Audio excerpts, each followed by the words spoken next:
আজ হচ্ছে পঞ্চমী। সত্যি কথা বলতে আমি এতদিন এতটাই ব্যস্ত ছিলাম যে তোমাদের সাথে ঠিকঠাক করে ভিডিও শেয়ার করতে পারিনি, নিজের কিছু করতেও পারিনি। তো আজকে চলে গেছিলাম সেলফ কেয়ার করার জন্য, আর এখানে এসে একটা ফেসিয়াল নিলাম, গোল্ড ফেসিয়ালটা নিয়েছিলাম। তো এরপরে বাড়িতে এসে দেখি একটা পার্সেল চলে এসেছে, পার্সেলটার মধ্যে একটা পিয়ার ছিল। তো এরপরে পিয়ারের শ্যুট শেষ করে সন্ধ্যাবেলা একটু রেডি হয়ে নিয়েছি, কারণ এখনও পর্যন্ত টুকটাক শপিং করা বাকি আছে। আর এদিকে মাম্মাম কি করছে দেখো, ও কিন্তু ফোন কানে ধরে কথা বলতে শিখে গেছে।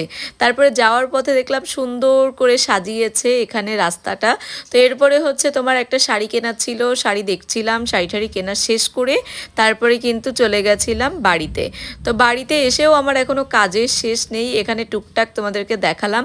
তো এরপরে বসে পড়ছি মাম্মামের একটা জামা নিয়ে। মাম্মামের জামাই কিন্তু আমি নিজে ডিজাইন করছিলাম মাম্মামের পাপার সাথে ম্যাচ করে। জামাটা কেমন হয়েছে সেটা কিন্তু তোমাদের কমপ্লিট হওয়ার পরে দেখাবো। তো চলো, দেখা হচ্ছে আবার কালকের ভিডিওতে।